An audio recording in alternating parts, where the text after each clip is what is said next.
Hello, welcome back to the channel. So today I'm gonna just show you some of my watches not in the core collection and kind of talk about my journey to this strange obsession on odd-shaped cases or watches. So yeah, I'm still wearing the Creedor on the custom band. Anyways, so I think first thing I wanted to say is, growing up, my mom had a Cartier. I think it's some kind of tank. And my dad has some watches, including a reversal. So that may have kind of steered me towards liking rectangular watches, maybe. My dad, he had other watches. He's not crazy like me, who only has all-shape movements. But yeah, so I think I'll go with this. This is the very first watch. I don't think I bought this. Probably was a gift from somebody. I don't think it was my parents. But yeah, this is not something I bought. It was a gift. I do remember when I was little, the light on this was so bright that it was kind of cool. At night, I can use this light to like have like a mini flashlight, I guess. Back then, this was pre-smartphone, so having a cool flashlight was kind of cool. But yeah, this is not really anything to talk about. All right. So the very first watch that I actually bought with my own money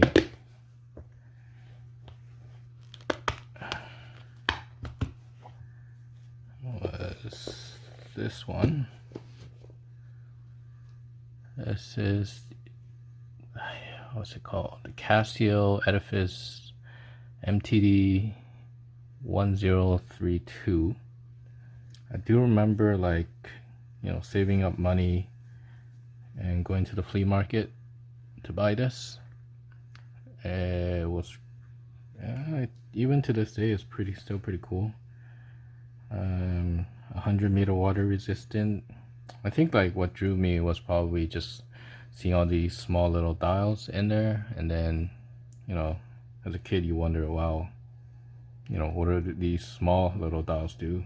I know the main one should be for time, and then yeah, you learn about chronographs, stuff like that. I don't know how big this watch is, to be honest. Let's see.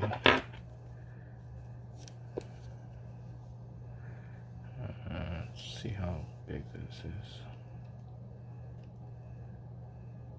41.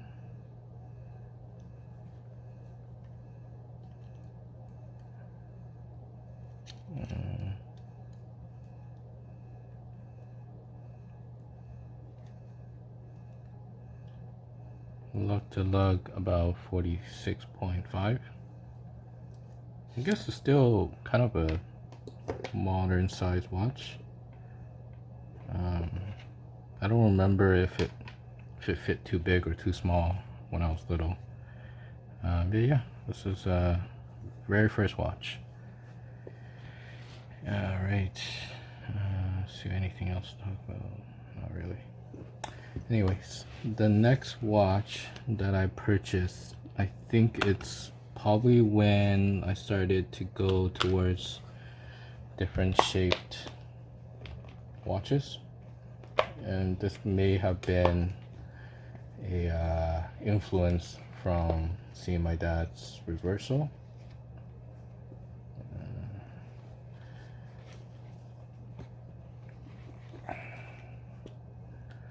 This is my second watch, quartz. I do remember saving money up for this as well. This brand is called ODM. I think the model is Mystery DE05. I think it's a Hong Kong brand. You know, I live in Toronto, so back then I think there's this mall with all these Asian shops, Pacific Mall. I do remember going there every day after school, kind of browsing around different stuff. And then I saw this watch and I was like, okay, I'm saving up money for this because this looks cool. Don't have battery in it anymore. I'll see if I have a picture of it running. I think it's like the hours are here like vertically, and then the minutes are down here vertically again, so it's like one straight line down. It looked very, very cool and elegant.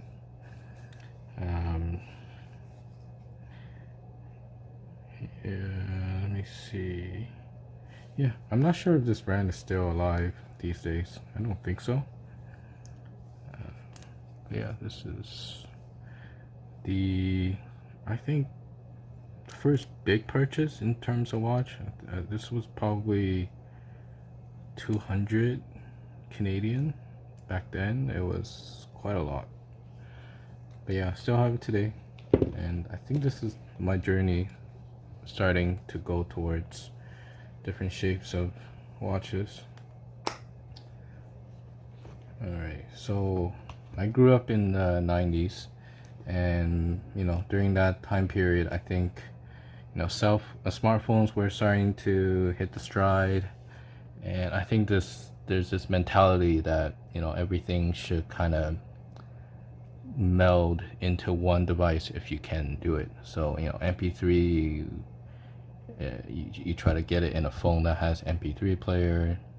Camera, you try to get a digital camera in a cell phone. So everything started to go towards one device, which is a smartphone, and including watches. So I think I had a long break after that ODM watch, where my thinking was like, you know, you got your phone, so why do I need a watch?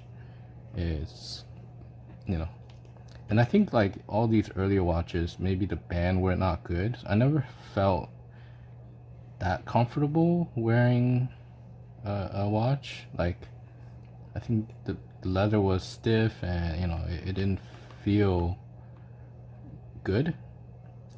But anyways, I eventually started to go into undergrad. I think undergrad I didn't buy any watch. I didn't wear any watch at undergrad. Then started med school, and then during med school you do rounds in beside patients, and I realized I kind of need a watch for timing things and writing. You know, when you write prescriptions, back then it wasn't electronic, so you had to write the patient's name, the date. So the date, it was very kind of inconvenient to pull out your phone to find out what date it is, and you know, you're doing calls, so what day of the week, it sometimes get confusing because you're up like, you know, 24 to 48 hours. So I realized I needed a watch, so I went on Amazon and bought this. This is kind of similar to my original ODM watch. I really like, you know, this design, rectangular, elegant, and you know, it's something that you wear for office or for work. It doesn't look out of place. It looks kind of neat. Kenneth Cole. What is this model? Kenneth Cole 1296 NY. I guess NY is for New York. Again, no battery, but yeah, this is the next watch. This was probably, I don't know, 10 years after the ODM, and started wearing watches. Still didn't really like wearing watches, I think, because the band is still trash, stiff and stuff. Anyways, next watch.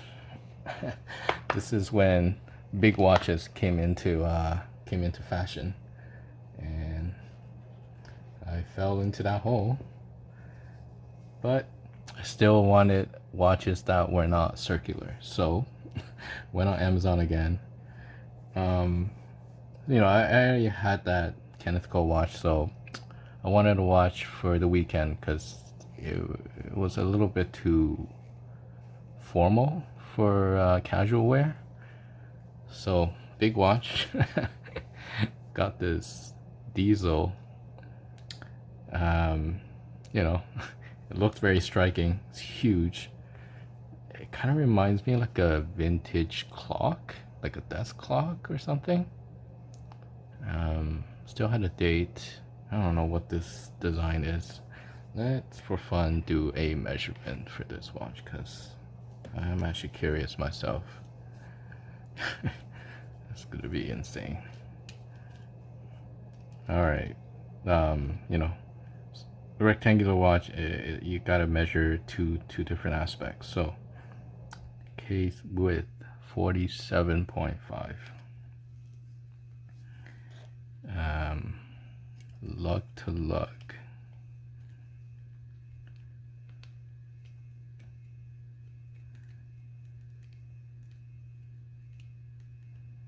Lug to lug was, this is actually kind of hard to measure. It like kind of curves down a bit. Let's say 51, 52 maybe. 52. Well, 52 lug to lug is not that bad. But yeah, 47.5. That is insane. And thickness 12.2, which is fine. It's quartz.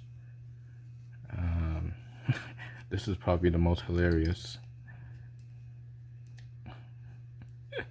Lug width 28.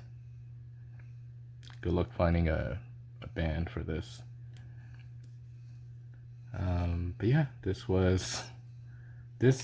along with the Kenneth Cole was my 2-watch during before working, but still in school. And they served me well. And the what is this model? This is Diesel DZ1496. Yeah, and this is the journey towards odd shaped watches. So after that, I took a long break again, because didn't really need a watch for a few years. But I think I gotten used to wearing watches a little bit, and then I think started to, maybe somehow YouTube started promoting random watch videos, and then started get really deep into it. I guess I got bit by the bug at that point. Well, and also one other thing, I'll put a picture in here. I was watching a movie. It was like a CG movie, and there is a watch in there that looked very, very cool. And it's a fake watch because the movie itself is not even real, it's CG. But I think that kind of tipped me into like looking into another watch. And then that's when I started looking and bought the Julius, the fashion watch, which I showed you in my state of the collection. That's still part of the core collection. And then I think went into getting a mechanical watch, which was the Lordmatic, Seiko Lordmatic. Yeah, my first mechanical watch was a vintage watch, which is, people say never do that, but I just jumped into the deep end, I guess. Luckily, it's working and everything as well. I guess Japanese quality. And then there's a few more watches, still in the state of the collection if you want to see it.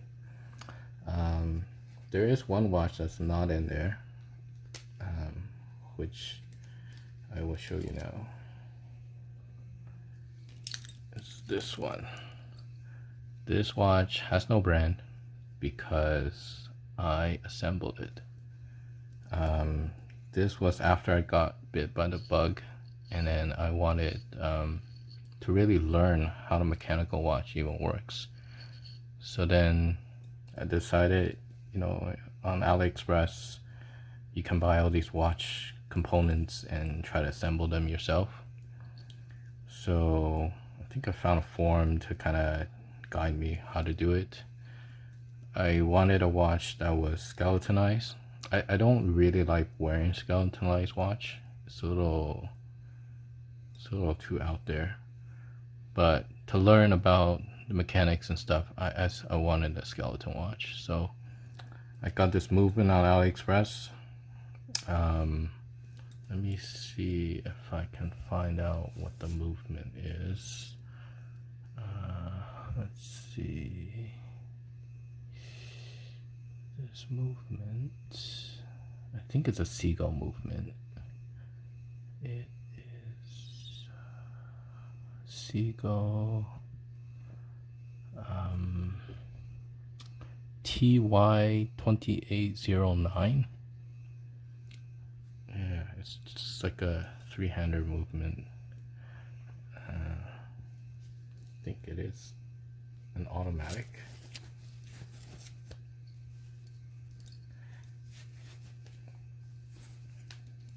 Let's see. Yeah, automatic. The rotor is also skeletonized, which is nice. I don't know. I bought this case because the case was cushion case, and I was looking into, you know, different shapes, iconic shapes in watches, and Panerai is obviously very iconic. So I think this is like an homage to Panerai. I don't know if it's like it doesn't have that crazy crown protector like Panerai, but it's got like this onion crown, which is kind of nice, and has this pseudo power reserve because you can kind of see the coil winding in, and you can kind of tell how much power is left. So yeah, I bought this movement, bought this case, bought this band. I don't know what this band is. I think it was on AliExpress as well. And yeah, you just kind of put everything together, and then you can watch how everything works. You know, from the mainspring to the fourth wheel, third wheel, escape wheel, balance wheel, and then I think this also had the winding mechanism is like a knockoff Seiko Magic lever. So it's bi-directional. You can, when you spin it around, you can kind of see the magic lever kind of gliding back and forth, winding it. Apparently it's 100 meters. I doubt it. It's probably 0 because I assembled it. But yeah, that is another watch outside of the core collection. Let's see. Yeah, I think these are my other watches that's not part of the core collection, and that's kind of my my journey to why I started to collect all-shaped watches. I think it all started because of these, and the influence from my dad's Reverso and my mom's Cartier. Yeah, so I think I will end the video here. Next video, maybe I will talk about some of the interesting quirks in collecting all-shaped movements and watches. Like, how do you calculate how a 36mm square watch wear on your watch, on your wrist, and how a tapering should work on a watch case that has essentially no lugs or no taper itself. Anyways, so see you next time.